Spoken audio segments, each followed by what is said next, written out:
वालेकुम सलाम सर, आप कैसे हैं? अल्हम्दुलिल्लाह। तबीयत या- कैसी है सर? क्या अल्हम्दुलिल्लाह अल्हम्दुलिल्लाह अल्हम्दुलिल्लाह। अल्लाह अल्लाह का हुक्म सर जी। बिल्कुल ऐसे ही है रिजवान भाई। हम्म, और नफ्स को मौत का जायका चखना है आखिरकार। मैं मैं समझ गया सर जी, आप काफी।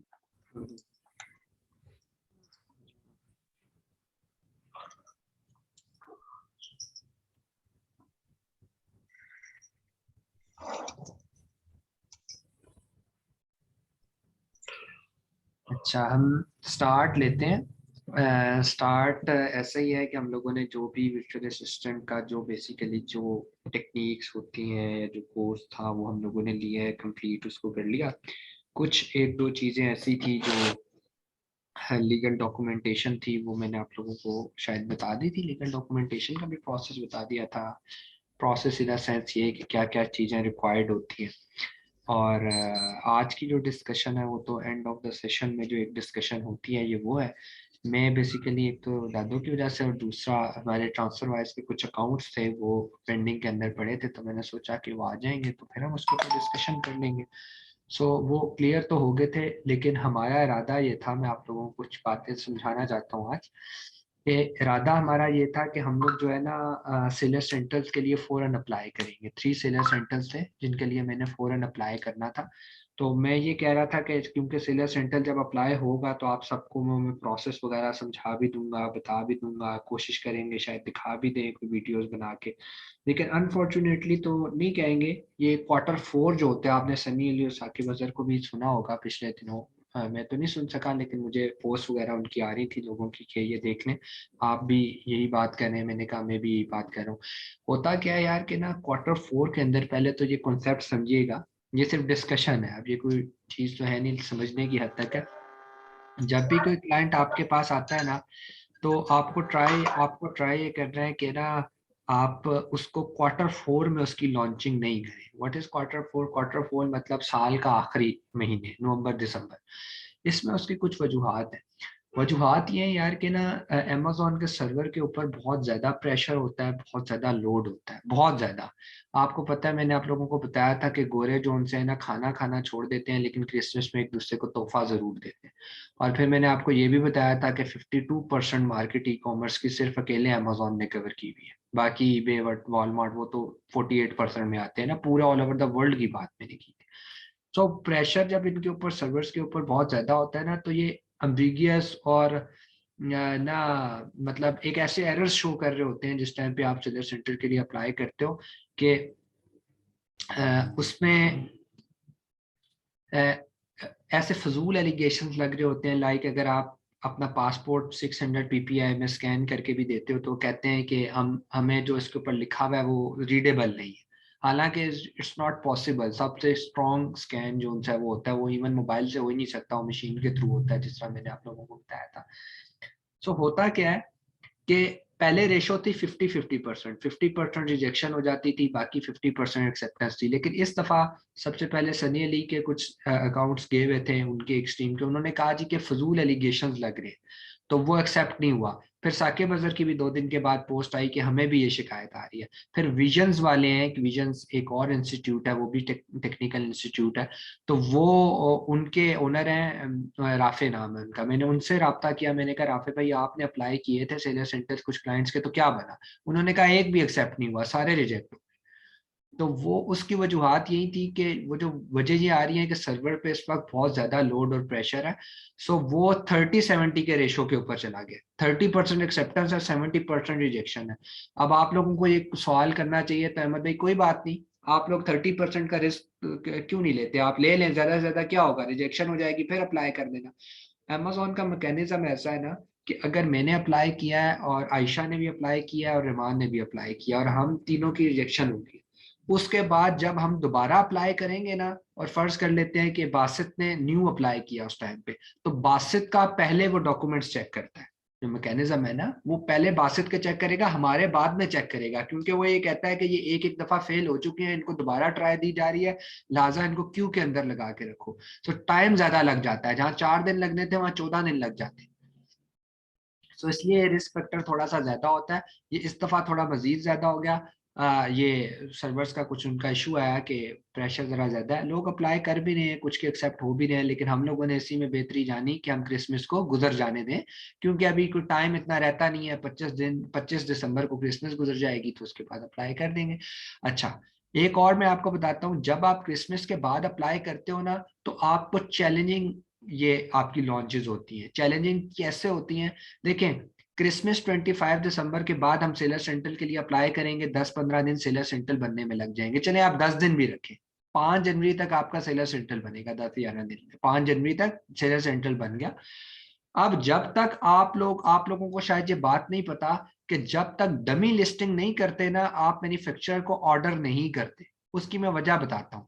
डमी लिस्टिंग में मैंने आपको बताया था, टाइटल शाइटल सब आप लिखकर डाल देते हो, इवन यूपीसी कोड भी प्रोवाइड कर देते हो, लेकिन वो लाइव नहीं हुई होती। जब आपकी प्रोडक्ट वहां मिलती है, इन्वेंट्री पहुंचती है, तो वो लाइव होती है। इसको हम डमी लिस्टिंग कहते हैं पहले। तो उसमें डेफिनेटली आप इमेजेस भी अपलोड करते हो। तो होता क्या है कि अब आपने इमेजेस अपलोड कर दिया, तो डमी लिस्टिंग 24 आवर्स तक आप देखते हो, पूरा एक दिन और एक रात, कि आपको कोई कॉपीराइट की स्ट्राइक तो नहीं आई, कोई आपको कोई अमेज़न ने कोई मेल तो नहीं भेजी, कोई और एलिगेशन तो नहीं लगा। जब वहां पर नहीं लगता तो फिर आपकी सारी लाइट्स ग्रीन हो जाती है। उसके बाद आप आराम सुकून से मैन्युफैक्चरर को ऑर्डर कर दो। पेटेंट रिपोर्ट तो चेक होती है, पेटेंट इज समथिंग एल्स। फिर अमेज़न का कोई एलिगेशन तो नहीं है जाती तौर पे उस पर, ठीक है। तो इसलिए ये चैलेंजिंग होती है कि अभी मेरे पास एक सैंपल यूके वाला भी आ गया, मेरे पास जो चाइना से आ रहा था वो भी 1-2 दिन में पहुंच जाएगा, लेकिन मैं इस वक्त मैन्युफैक्चरर को ऑर्डर नहीं कर सकता हूं जब तक मेरा सेलर सेंटर नहीं बनेगा, ठीक है। और एक आखिरी और बात, कि इस टाइम पे कंपनीज के रेट तो बहुत, मतलब मैन्युफैक्चरर के रेट तो बहुत दरमियान में होते हैं, ठीक होते हैं, इतने हाई नहीं गए होते क्रिसमस की वजह से, लेकिन फ्राइट फॉरवर्डर के रेट हाई हो गए होते हैं, क्योंकि उनको ये लगता है इनकी इन्वेंट्री खत्म हो रही है, इन्होंने अब जल्दी से जल्दी क्रिसमस से पहले इन्वेंट्री वहां पहुंचानी है, लिहाजा इनसे ज्यादा चार्ज करो, ये देंगे। डेफिनेटली कमा भी तो ज्यादा रहे होते हैं ना। क्रिसमस पे जो चीज 3 रुपए की होती है वो 3.5 की हो जाती है। और यकीन करें, मैं आपको बताता हूँ कि ये जो बातें हैं ना, कि मशहूर हुई हुई हैं कि जी हमारा रमजान रमजान करीम आता है तो हमारी चीजें महंगी हो जाती हैं और उनकी सस्ती हो जाती हैं, सब झूठ है, कुछ भी नहीं है। क्रिसमस के ऊपर आप जाकर देखें, मेरे अपने दोस्त बेचते हैं 4 रुपए की चीज 8 रुपए की बेच रहे होते हैं। अमेजोन इसीलिए तो एलिगेशन लगाता है, आप अपनी प्राइस जब डबल करते हो ना, तो अमेजोन आपसे मेल करके पूछता है भाई क्यों प्राइस डबल किया है, क्या वजह है। तो अगर उनकी कौमें भी इतनी महजब हो ना, तो उनको जरूरत ना पड़े ये मेल सेल्स करने की। तो दुनिया में सब इंसान एक जैसे हैं, और मेरा ख्याल है सारी जगहों पे 2 नंबरी पाई जाती है, ठीक है। सो यही सीन चल रहा होता है। तो जब जनवरी गुजर जाता है ना, मतलब सॉरी दिसंबर गुजर जाता है, तो फ्राइड पाउडर के रेट भी थोड़े कम आ जाते हैं। अब चैलेंज क्या है Q4 के अंदर? सबसे बड़ा चैलेंज आपको बताने लगूं क्या है। दिसंबर तो गुजर गया, मुझे भी कोई मसला नहीं है, 11-12 दिन इंतजार कर लूंगा, मैन्युफैक्चरर को भी इंतजार करा लूंगा। ज्यादा ज्यादा क्या होगा, $0.1 ऊपर पे करना पड़ जाएगा, 0.2 ऊपर पे करना पड़ जाएगा पर यूनिट। कितना फर्क मुझे पड़ जाएगा, 20,000 का, 25 का, 30 का। लेकिन आप ये बात जहन के अंदर रखें कि फेब के अंदर चाइना का न्यू ईयर आ रहा होता है, तो फिर चाइना बंद होने शुरू हो जाता है। पहले तो ये मसला था, फिर फेब में, अगर फेब और जनवरी के बीच में अगर आपने अपनी इन्वेंट्री ना पहुंचाई 14 फरवरी तक या 10 फरवरी तक, तो उसके बाद समझ जाए अब आपकी इन्वेंट्री अप्रैल में जाके लाइव होगी। सो ये मोस्ट चैलेंजिंग मंथ्स होते हैं। तो इसलिए आपने जब भी आपका कोई क्लाइंट आए, तो कोशिश कीजिएगा कि उसको जरा ड्रैग करके इन क्वार्टर से थोड़ा दूर रखें। ठीक हो गया। बाकी एक और बात जो आज करनी है, उसके बाद हम प्रॉपर डिस्कशन की तरफ चले जाएंगे। एक ये है कि मेरे पास अभी पिछले दिनों एक कैंडिडेट एक क्लाइंट लेकर आए बैच 3 के, तो उनके क्लाइंट ने 15 लाख रुपए उनको पे भी किए हैं, सारा कुछ है, ट्रस्ट भी कर रहे हैं, ईच एंड एवरीथिंग है। उसकी वजह यह है कि जब उन क्लाइंट से बात हुई, मेरी एजेंट से उनकी क्लाइंट से बात हुई, तो वो ये कहते हैं कि मैंने आपसे पहले भी बहुत सारे लोगों को अप्रोच किया, लेकिन वहां पे मुझे जो रिस्पॉन्स मिला था ना, वो रिस्पॉन्स इंडिविजुअल्स का था। और जब आपका मुझे रिस्पॉन्स आया, तो आपने एज अ कंपनी मुझे रीच आउट किया, एज अ मुझे इंडिविजुअल नहीं रीच आउट किया। तो एक तो मैं रिपीटेडली पहले भी कहता आया हूँ, दोबारा कह रहा हूँ कि एज अ कंपनी अपने आप को रिप्रेजेंट करेंगे। तो और मैंने तो आपको कंपनी की सारी डिटेल्स दी हुई है, हर इंस्टाग्राम, इवन हमारी वेबसाइट जाओ यार, इसको यूज करो।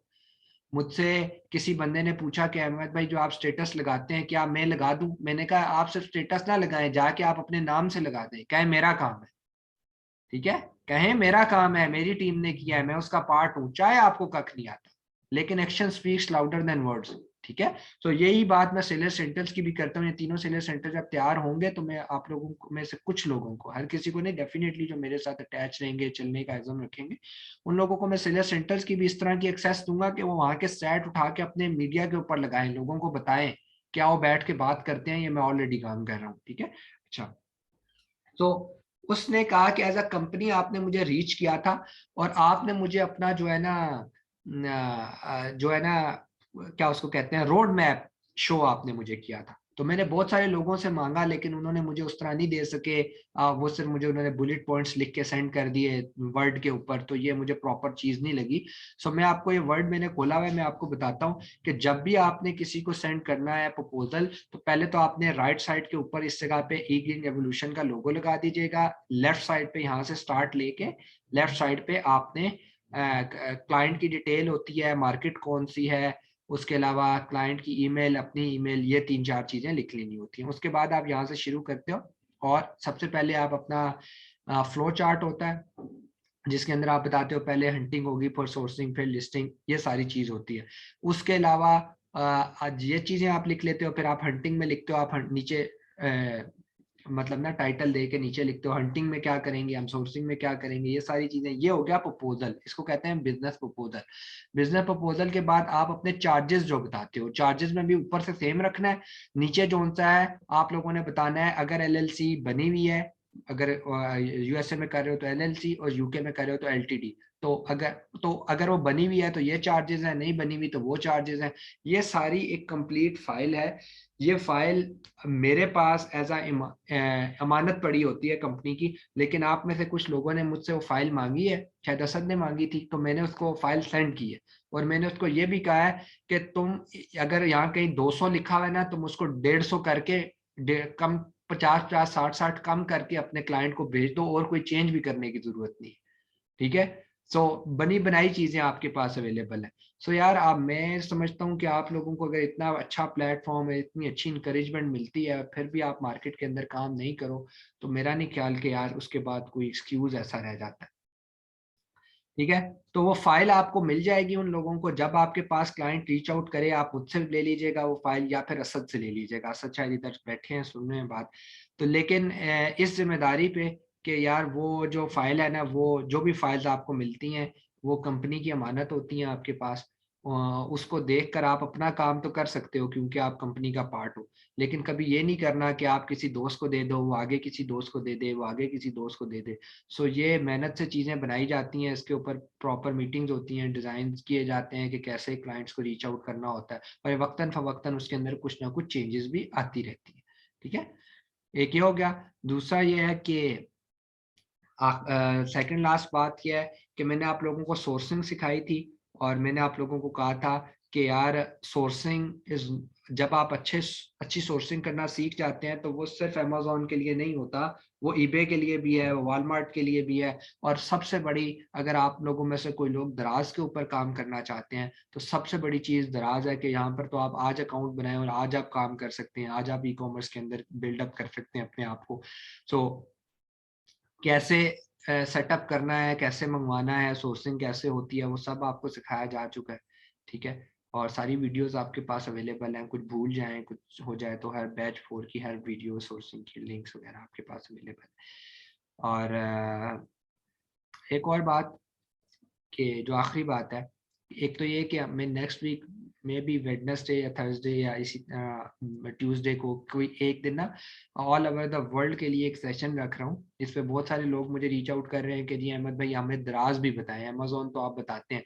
तो फ्री ऑफ कॉस्ट ही वो सेशन है, हम 2 सेशन में उसको डिवाइड करेंगे। उसमें मैं बताऊंगा कि जीरो से लेके एंड तक दराज पे कैसे मूव ऑन करना है, रैंकिंग स्ट्रेटेजीज दराज पे क्या है। इवन मैं आप लोगों को, जितने लोग उसमें होंगे उसको मैं प्रोडक्ट्स भी बताऊंगा कि ये प्रोडक्ट्स जाकर सेल आउट कर दो, कोई हंट करने की जरूरत नहीं है, कोई 999 मेथड दिखाने की जरूरत नहीं है। मैं आपको बता रहा हूँ ये चीजें चलती हैं, जाओ लगाओ मेहनत करो, चलेंगी। और मैं आपको बता रहा हूँ जो चीजें मैंने बताई, मैंने अपने कजन को दराज का अकाउंट खोल कर दिया, और वो मुझे कहता था अहमद भाई ये नहीं चलेगी, 1 महीने तक वो कहता था ये नहीं चलेगी, मैं कहता था ये चलेगी। आज उसको दिन में 10 12 13 ऑर्डर आ जाते होते हैं। ठीक है, सीजनल प्रोडक्ट्स है, लेकिन वो प्रोडक्ट्स हैं। सो वो चीज़ें मैं आप लोगों को बताऊंगा। अब उसमें प्रॉफिट मार्जिन कैसे रखने हैं, कैलकुलेशन कैसे होती है, वो सारी हम डिस्कशन करेंगे। तो कोशिश करिएगा आप में से जो भी इंटरेस्टेड है दराज के ऊपर काम करने के लिए, उस सेशन को ज़रूर अटेंड करें, क्योंकि उसमें इन्वेस्टमेंट से ज़्यादा अकल चाहिए। दराज का स्टोर 10-12-15 हज़ार से भी स्टार्ट हो जाता है, ठीक है। तो लेकिन सिर्फ ये है कि आप लोगों को काम करना है उसके लिए, ठीक है। और एक बहुत ज़रूरी बात जो मुझसे कुछ कैंडिडेट्स पूछ रहे थे, और मैंने कहा था कि मैं आखिरी सेशन के अंदर बैठ के बात कर लूँगा। देखिए, आप में से अगर कोई लोग इंटरेस्टेड हैं, अगर आप में से कोई लोग इंटरेस्टेड हैं और वो अपनी प्रोडक्ट लॉन्च करना चाहते हैं, या आज नहीं करना चाहते, 2-4 महीने बाद करना चाहते हैं, तो कोशिश करें कि आप लोग अपने ग्रुप के अंदर एक बाउंडिंग बना लें कि जो लोग आपस में करना चाहते हैं कि हम एक लॉन्च करते हैं मिलके, तो आपस में आप लोग मिल जाएं, आपस में बातचीत करें। और उसका अगर ट्रस्ट इश्यूज हैं तो उसमें मैं मिडल मैन हूँगा, आपको टेंशन लेने की ज़रूरत नहीं है, क्योंकि मेरे पास सारे लोग रीच पे हैं। अगर रहमान है तो रहमान भी है, और आयशा है तो आयशा भी है, बीच में अगर मैं मौजूद हूँ तो शायद ट्रस्ट का इशू नहीं होना चाहिए। लेकिन आप लोग आपस में डिसाइड कर लें। और मेरा मशवरा ये है आप सब लोगों को कि आप अगर सीखना चाहते हैं अमेज़न को प्रैक्टिकली 100%, तो ज़रूरत नहीं है कि आप 15 लाख की प्रोडक्ट ही लॉन्च करें। आप सब लोग अगर 50-50 हज़ार या लाख रुपए भी डालते हैं तो 5-7 लड़के मिलके 7-8 लाख की प्रोडक्ट लॉन्च करें, ठीक है। उसके अंदर ही बनाए ना। आप, मैं नहीं कहता ना आप जाकर वो प्रोडक्ट बेचें जो $10 की बिक रही है, वो प्रोडक्ट बेचें जो 10 पाउंड की बिक रही है। आप वो प्रोडक्ट बेचें ना यार जो बिकी 3 पाउंड की रही है, जो बिकी 2 पाउंड की रही है, तो इन्वेस्टमेंट ही कम होगी उसमें। फायदा क्या होगा, ए टू जी लॉन्च सीख जाओगे, ए टू जी, और फिर पीपीसी हैंडलिंग और वो सारी चीजें आप लोगों को ए टू जी आ जाएंगी, और at the end of the day कुछ ना कुछ प्रॉफिट भी अर्न कर लोगे। वो तो डेफिनेटली सी बात है ना कि कुछ ना कुछ प्रॉफिट भी अर्न कर लोगे। तो ये वाली बात नहीं है कि लाख रुपया या 50-60 जितना लगा रहे हो वो जाया नहीं होने वाला है, वो आपका आपके पास ही रहेगा, प्रॉफिट ही रहेगा, और ऑन द अदर हैंड आप बहुत सारी चीजें सीख भी जाओगे, ठीक है। नाउ अप टू यू, जो क्वेश्चन हैं जो डिस्कशन हैं वो कर लें।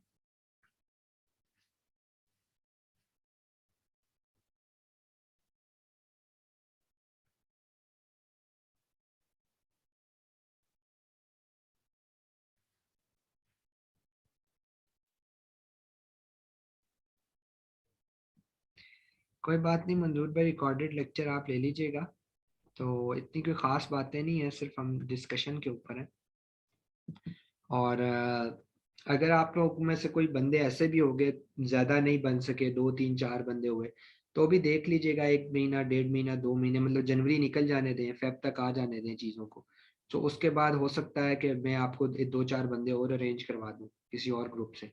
सब मिल के कोशिश करिएगा। कि मेरा अपना ज़ाती मशवरा ये है कि आप लोग एक प्रोडक्ट लॉन्च करें, और हिम्मत हिम्मत पैदा करें अपने अंदर, क्योंकि जो है ना, कुछ कहते हैं ना कि कुछ पाने के लिए कुछ खोना भी पड़ता है, तो वो हिम्मत है। सिर्फ पैसा आप लोग नहीं खोएंगे इंशाल्लाह, लेकिन हिम्मत तो करनी पड़ेगी। तो अगर इंटरेस्टेड है, मैं आपको इनकरेज इसलिए कर रहा हूँ क्योंकि मैं जानता हूँ कि मैंने अगर 250 लोगों को ट्रेनिंग दी, तो 250 लोगों में से 230-220 लोग जो है ना वो फारिग हो गए, सिर्फ 30 लोग हैं जो कामयाब हुए। वो 30 लोगों में ये मेचोरिटी थी कि वो लोगों ने पीछा नहीं छोड़ा, वो लोग करते रहे। और वो 220 लोग ऐसे थे जिन्होंने कहा यार 6-7 हज़ार रुपये थे समझो अमेजोन पे ज़ाया कर दिए, ठीक है। तो वो क्विट करके चले जाते हैं। होता क्या है, मैं आपको बताता हूँ कि असल में जब आप अपनी लॉन्च करेंगे ना, तो आप इन्वॉल्व हो जाएंगे, एक बिजनेस में आप लोग इन्वॉल्व हो जाएंगे, फिर आप लोग इसको कभी छोड़ नहीं सकेंगे। छोड़ना चाहेंगे भी तो आप कहेंगे नहीं यार इतनी मेहनत की है, बैठेंगे किसी जगह तो बताएंगे कि मेरी प्रोडक्ट लॉन्च हो रही है, ठीक है। तो वो चीज़ें आपको बहुत ऊपर ले जाती है। बाकी सनी अली बिजनेस कर रहे हैं, डेफिनेटली बिजनेस कर रहे हैं। और सनी अली का मानना यह है कि मेरी 1000 प्रोडक्ट्स हैं, सनी अली कहता है मेरी 1000 प्रोडक्ट्स हैं जो अमेजोन के ऊपर सेल हो रही हैं। और खुद सोचें कि अगर वो एक दिन के अंदर सिर्फ 1 यूनिट सेल करता हो और उस पर सिर्फ $1 कमाता हो, तो $1000 वो दिन के कमा रहा है सिर्फ अमेजोन के उससे। तो बाकी उसका बिजनेस भी चल रहा है एक्सट्रीम कॉमर्स वाला। तो कल की उसकी पोस्ट ये है कि उन्होंने कोई नया वो लॉन्च किया है, कोई कस्टमर सपोर्ट वाला कोई सिस्टम लॉन्च किया है। सो वो ये कहता है कि मैं फ्री सेशंस दूंगा, 2 सेशंस फ्री हैं उसके ऊपर, लेकिन वो कहता है मैं I am pretty much sure कि 100 में से सिर्फ 20% लोग कामयाब होने वाले हैं, 80% नहीं होने वाले। मैं अभी लिख कर दे रहा हूँ, इसकी पोस्ट है। और उसमें वो कहता है इसलिए क्योंकि 50% लोग ऐसे होंगे जो ढीले ढीले उस सेशन को लेंगे, तो वो तो कभी कामयाब हो ही नहीं सकते। फिर उसमें से कहता है 20% ऐसे होंगे जो सेशंस के एंड होने तक तो बड़े मोटिवेटेड होंगे और उसके बाद पीछा छोड़ देंगे। उसके बाद कहता है 10% लोग ऐसे होंगे जो प्रैक्टिकली काम को स्टार्ट तो करेंगे लेकिन अधूरा छोड़ देंगे, सोच के या तो टाइम नहीं है, या तो मेहनत ज्यादा है, या तो रिटर्न नहीं अभी आ रहा, या तो रिवॉर्ड नहीं आ रहा। और सिर्फ 20% बचेंगे जिन्होंने कामयाब होना। सो वो अपनी पोस्ट के अंदर देखें, ये अब मैं मेरा तज्जिया छोड़ देना कि मैं कह रहा हूँ 230 को दिखाया तो 220 फारिग हो गए, 30 कामयाब हुए। वो तो गुरु लोग हैं ना, वो कितने बड़े बंदे हैं, कितना काम है उनका।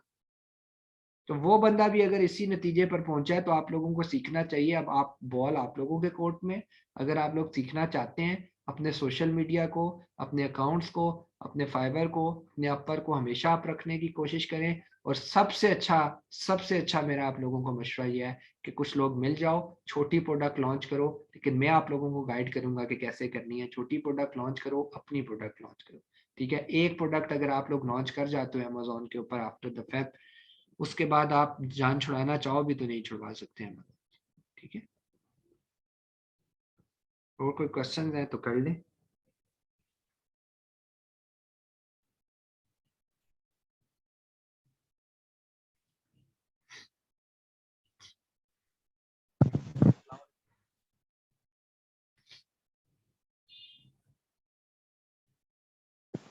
हेलो। हाँ जी बासित भाई, कैसे हैं? ठीक है जी जी बासित भाई। जी जी बासित भाई, आ रही है आपकी आवाज, बोले।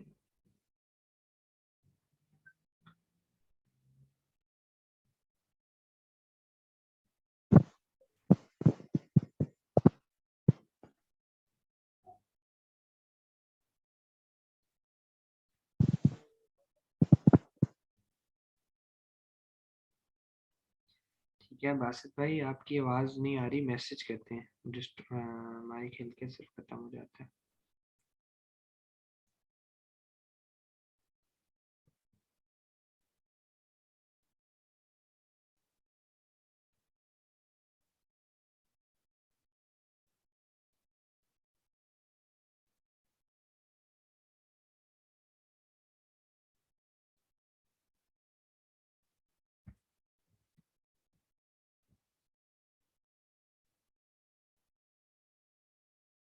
ठीक है बासित भाई, मैसेज कर दें। और दूसरा ये है कि इंटरनेट के प्रपोजल को इस तरह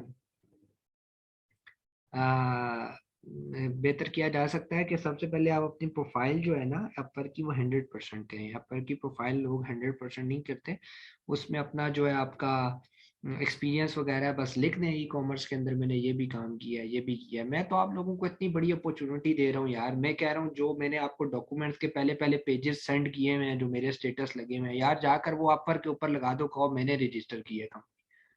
अपने प्रपोजल में लोगों को सेंड करो, वहां पे जॉब आती है ना, मैंने एलटीडी बनवानी है, कहो जी एलटीडी का पूरा अकाउंट खोल कर देते हैं, ये मेरा काम है, ये मेरे ट्रांसफर वाइज के अकाउंट है, ये मेरे कंपनीज के अकाउंट है। और क्या चाहिए आपको? जनवरी के स्टार्ट या एंड तक इंशाल्लाह आपको जो सेलर सेंटर्स की चीजें चाहिए होंगी वो भी मैं प्रोवाइड कर दूंगा। इससे ज्यादा एक कंपनी आपको क्या सपोर्ट करे? क्या मैं तो आप लोगों को ऑप्शन दे रहा हूँ अभी भी कि आप लोग ये काम कर लो, अपनी प्रोडक्ट लॉन्च करने वाला सबसे अच्छा काम। डिस्कशन कर लो ग्रुप के ऊपर। और यार कुछ सोचो कि 40-50 हज़ार रुपये का, नेट 50 हज़ार का करवा रहा है एक्सट्रीम वाले, 40-40 हज़ार रुपये के तो वर्चुअल असिस्टेंट के कोर्सेज हैं सिर्फ, ठीक है, सिर्फ कोर्सेज हैं। तो आप खुद सोच लेंगे यार। हमारी बासित भाई, हमारी जो लॉन्चेस हैं वो चलती रहती हैं हमारी, जो मैंने आप लेट आए हैं, मैंने इनको बताया कि हमारी सारी चीजें फाइनल है और बस सेलर सेंटर्स रह गए, 3 सेलर सेंटर्स अभी बनवा रहे हैं, बाकी उसके बाद आगे क्लाइंट्स के तो चलते रहते हैं, क्लाइंट्स के आते जाते रहते हैं। अभी भी मेरे पास कई क्लाइंट्स के चाइल्ड अकाउंट्स पड़े होंगे, जिनकी लिस्टिंग की थी, जिनकी ऑप्टिमाइजेशन की थी, जिनकी सोर्सिंग की थी, उनकी भी चीजें पड़ी होंगी। लेकिन मैंने राती तौर पे 3 सेलर सेंटर, 3 कंपनीज बनवाई हैं। वो कुछ अपने दोस्तों की है, एक दोस्त की है, एक अंकल है उनकी है, एक अपनी कंपनी की है। और ये सिर्फ सारों का मकसद सिर्फ यही है कि यार उन लोगों को मैं अमेज़न सिखा जाऊँ, और कोई मकसद नहीं है। और इंशाल्लाह फेब के बाद हमारी और लॉन्चेस आएंगी। वो मैंने आपको बताया ना कि मैंने अभी लोगों को खुद, मेरी अपनी एक ज़ाती, बिल्कुल जो ज़ाती लॉन्च है ना, जिसको कहते हैं कि मैंने एक पहले की थी, वो यूके से मैन्युफैक्चरिंग थी उसकी, वो अकाउंट हमारा किसी वजह से डीएक्टिवेट हुआ है, उसको एक्टिवेट करना है, एक और करना है दिसंबर ये इसके बाद फेब के बाद करूँगा। उसकी वजूहत मैंने आपको बता दी हैं कि भाई जब आप इजी हो तो इजी रहकर काम करते हैं, क्या ज़रूरत है सारे पंगे एक साथ करने की। गुड सीन है। बाकी मुझे एक बंदे ने मैसेज किया कि अमेज़न ने अपनी हाँ जी अतिया, आप फेक बायर का कैसे पता चलेगा, समझ नहीं है मंजूर भाई। अच्छा, क्या उसको कहते हैं, अच्छा ये दराज का क्वेश्चन आ गया। दराज के लिए मेरे पास जो भी अभी आ रहा है, मैं कह रहा हूँ यार next week free of cost sessions हैं, वो लें, पहले 2 सेशन लें, उसके अंदर मैं डिस्क्राइब करूंगा कैसे काम करना है। करें दराज पर तो काम करें यार, ई कॉमर्स की दुनिया में काम करना चाहते हैं आप लोग, और ना आप दराज पे काम कर रहे हैं, ना आप अमेज़न के ऊपर उस तरह काम कर रहे हैं। अभी करेंगे इंशाल्लाह, अभी तो आपका आगाज है, लेकिन करें, कुछ करें, सिर्फ सोचें नहीं, कुछ करें।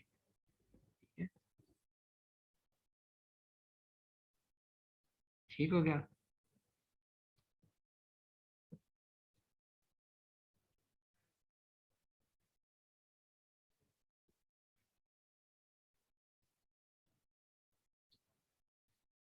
चलें, मेरा ख्याल है अगर कोई क्वेश्चन नहीं है तो चलते हैं, ये रिकॉर्डेड लेक्चर मिल जाएगा खैर आप लोगों को, और इसके ऊपर जो है ना डिस्कशन कर लेंगे फिर दोबारा, अगर किसी को कोई प्रॉब्लम आया, कोई मसला, कोई परेशानी नहीं। बाकी बेस्ट ऑफ लक फ्यूचर के लिए आप सब लोगों को। एंड कोशिश करें, मैं रिपीटेडली बार बार कह रहा हूँ, कोशिश करें यार कि अगर किसी जगह काम कर रहे हैं तो मतलब एक फील्ड में काम कर रहे हैं तो करते रहें यार। 2 महीने is nothing, 2 months are nothing इतने बड़े प्लेटफॉर्म के आगे, इतने बड़े बिजनेस मॉडल के आगे। तो काम करते रहें, अल्लाह ताला जो उनसे सबके लिए बरकत डालेगा। मैंने आप लोगों को इन सेशंस में बहुत सारी मोटिवेशन दी हैं, बहुत सारी मोटिवेशन स्टोरीज सुनाई हैं, लेकिन एट द एंड सिर्फ एक बात करना चाहता हूँ कि यार अगर अहमद कर सकता है तो आप सब कर सकते हैं।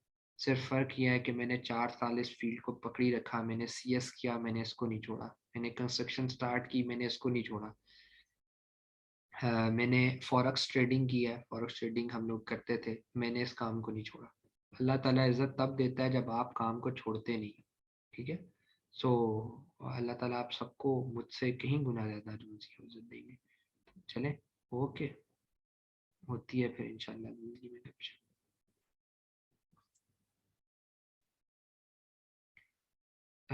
बासित भाई, बायनांस कौन सा है? वो तो सिर्फ एक आप कह लेना कि एक ब्रोकर का काम वो करते हैं ना, जहाँ पर आपको एक्सचेंज मिल जाता है, आप वहाँ से बाय, मतलब एक इन सेंस ऑफ ब्रोकर है, वो ब्रोकर्स का काम कर रहे हैं बायनांस। ब्रोकर आपको पता ही होगा अगर आपने ट्रेडिंग कभी की है। हम लोग जब करते थे तो हम बायनांस वगैरह नहीं करते थे। हम जो है ना, बायनांस में बेसिकली ट्रेडिंग नहीं होती, वो एज अ ब्रोकर है। मतलब आप बायनांस के थ्रू कॉइन्स परचेज करते हो, बायनांस के थ्रू आप यूएस डॉलर के अंदर अपने पैसे कन्वर्ट करते हो और फिर यूएस से ये वो एज अ ब्रोकर का काम कर रहे हैं। जब मैं काम करता था तो हम लोगों ने हमारा सेशन एंड हो गया, अगर किसी ने कोई बिजी है जाना चाहता है तो सिर्फ हमारी गपशप ऐसे हो रही है। उसमें यह है बासित भाई कि हम लोग बाइनेंस वगैरह के साथ नहीं करते थे, हमारा ऑफिस था और हमारी डायरेक्ट चेन बनी हुई थी अमेरिका तक। ओ, वहाँ पे फिर हम वो ब्रोकर्स बीच में बैठे थे डिफरेंट कंट्रीज में, तो हम उन्हीं से एक्सचेंज करते थे, उन्हीं से कॉइन्स लेते थे, उन्हीं को कॉइन सेल आउट करते थे। बाइनेंस भी बस ये काम करता है। So crypto currency is good thing अगर आप समझ के करें। लेकिन फिर भी वही बात है ना, वो आपके हाथ में नहीं है वो। मतलब आज बिटकॉइन गिर जाए तो बात, तुम क्या कर लो, क्या कर लो, तुम्हारे हाथ में क्या है। लेकिन अगर अमेजोन की प्राइस गिर जाए, आपने एक चीज बेचना शुरू किया, कंपटीटर ने 10 रुपए की कर दी, आपकी 11 की, आपके हाथ में है कि आप उसको 11 के ऊपर भी सेल करो, पीपीसी चलाओ, डिफरेंट चीजें करो। ठीक है। तो इसीलिए वो आपके हाथ में नहीं है, तो जो ख्वारी वहां करनी है कोशिश करो यहाँ करो। मेरा तो ज़ाती मशवरा ये है, मैंने फॉरेक्स ट्रेडिंग छोड़ी थी और मैं आप लोगों को अपनी एक फॉरेक्स की जिस दिन मेरा आखिरी दिन था फॉरेक्स के ऑफिस में, मैं बात आपको बताता हूँ, फिर एंड करते हैं। हम लोग बैठे थे तो हम लोगों ने ट्रेड ऑन की एंड आपको पता ही होगा कि वहाँ पे काफ़ी सारे सॉफ्टवेयर और काफ़ी सारी लर्निंग हो रही होती है कि अब क्या होने वाला है। सो हम लोगों ने एक ट्रेड ऑन कर दी। ट्रेड हमने की, हमने बाहर से, ये पिंडी में बट कढ़ाई बड़े मशहूर हैं, तो वहाँ से हमने देसी मुर्गियों का ऑर्डर किया हुआ था कि जी अ, हम हम जो है ना कढ़ाई शढ़ाई खाएंगे, ट्रेड बहुत अच्छी है, सारे सारे सॉफ्टवेयर बता रहे हैं कि इसमें अच्छा पैसा आएगा। बड़े खुश थे। हम तकरीबन 8-10 बंदे थे। तो ट्रेड ओपन होगी, हमने स्टॉप लॉस, उसके अंदर होता है ना कि वो स्टॉप लॉस का मतलब होता है कि अगर ट्रेड लॉस में जा रही है तो कितना लॉस आप बियर कर सकते हो, आप सिस्टम को पहले ही बता देते हो। अगर आपको 5,000 का लॉस हुआ तो ऑटोमेटिकली आपकी ट्रेड क्लोज हो जाएगी। सो मैंने उसका स्टॉप लॉस नहीं लगाया, बहुत सारे लड़कों ने लगाया, हमें बहुत शोर था। खैर वो होते होते उस टाइम ट्रम्प का दौर था, ट्रम्प साहब आ गए। ट्रम्प साहब ने एकदम से ऐलान किया कि मैं पता नहीं सारे टैक्सेस माफ कर दूंगा, पता नहीं कौन से एम्प्लॉयज के, जिसकी वजह से उसका एक ऐसा डिसीजन था कॉन्फ्रेंस के अंदर जिसकी वजह से पूरी मार्केट उलट गई। और यकीन करें कि मैं बैठा हूँ, लैपटॉप मेरा ऑन है, मेरे 2 लाख रुपए उस टाइम अकाउंट में पड़े थे, मतलब अकाउंट उसके फॉरेक्स के अकाउंट में, एंड लॉस हो रहा है, हो रहा है, हो रहा है। 50,000 का लॉस, 60,000 का लॉस, 70,000 का लॉस। अब मैं सामने बैठा हूँ लैपटॉप के, मेरा साथ दोस्त बैठा हुआ है लेफ्ट साइड पे, उसका 20,000 का लॉस हुआ, उसने ट्रेड क्लोज की, बियर किया, लॉस को चला गया, मतलब ट्रेड से बाहर हो गया। राइट साइड पे एक दोस्त बैठा हुआ है, उसके फॉरेक्स के अकाउंट के अंदर लाख रुपए पड़े थे, पूरा लाख रुपया उड़ गया, खत्म, बाहर। मुझे 70 हुआ, 75 हुआ, करते करते 1,38,000 रुपये तक का लॉस गया। मेरे जो इंस्ट्रक्टर थे उन्होंने मुझे कहा कि अहमद भाई, यार अहमद बेटा, ये आप ना वो कर दो, लॉस बियर कर लो, कम से कम जो बच रहे हैं वो उठाओ और अल्लाह का शुक्र अदा करो। मैंने कहा सर आज अगर जाएंगे तो 2 के 2 जाएंगे, वरना जो है ना एक भी नहीं जाएगा। ठीक है। सो हुआ ये कि करते करते यार मैं तकरीबन 2.5 घंटे हम लोग में वहां बैठा रहा, और वो आहिस्ता आहिस्ता आहिस्ता आहिस्ता ट्रेड वापस आई, वो मतलब स्टॉक्स जगह पर आए, और उसके बाद मुझे 5,000 का प्रॉफिट हुआ। मैंने ट्रेड बंद की, रात तकरीबन 1:15 तक का टाइम था। तो अ, तो पिछले एक दिनों का टाइम था, सॉरी 1:30 तक का टाइम था, और मेरे लिए बड़ी क्लैपिंग की उन्होंने, 7-8 बंदों ने बड़ा मुझे अप्रिशिएट किया। और जो मेरे वो सर थे वहाँ पे टीचर, उन्होंने आकर कहा असल ट्रेडर हमारे जो है ना ट्रेड सेंटर का ये लड़का है। ये आज के बाद ना, मैं कहता हूँ अहमद तुम सब कुछ सीख गए हो। आज के बाद पता नहीं क्या, मेरे 5 मिनट उन्होंने तकरीर की। मैंने लैपटॉप बैग में डाला, चार्जर उठा के डाला, मैंने कहा भाईजान कल मेरे 2,05,000 रुपये दे देना, क्योंकि उनके अकाउंट में होते थे ना, मैं उनके थ्रू। मैंने कहा मेरे 2,05,000 रुपये दे देना, आज के बाद से अहमद दोबारा कभी ट्रेडिंग नहीं करे। यार ये क्या ट्रेड हुई कि ये तो जुआ है, मैं सामने लगा कर बैठा हूँ और मेरे हाथ में कुछ है ही नहीं। सो ये नहीं पता चलता, शुरू में आप लोगों को वो इस तरह घुमा देते हैं अपने हाथों में, अपने बातों में, आपको लगता है कि ये बिल्कुल ही है, कुछ भी नहीं है, मैं उसमें से होकर आया हूँ बेटा। ठीक है। वही 2 लाख रुपए उस टाइम पे अगर हम दराज पे लगाते, दराज पे मैं बहुत माइन्यूट काम करता था, 10-12 हज़ार का मेरा अकाउंट था, तो शायद आज हम दराज में पहुंचे बोले, तो अभी भी है अल्हम्दुलिल्लाह। चले, बुध को जो मंगल बुध को जो सेशन होगा दराज का, कोशिश करिएगा सब लोग लें, अपने दोस्तों को भी इनवाइट करें, और जितनी अच्छी ऑडियंस होगी, हम सब एज एन इंस्टीट्यूट, क्योंकि फ्री ऑफ कॉस्ट सेशन है, हम सब दोस्तों के लिए और सब लोगों के लिए इंकरेजमेंट है उसमें, और बहुत सारे लोगों को सीखने का मौका भी मिलेगा। ठीक है। ओके जी, थैंक यू, अल्लाह हाफिज।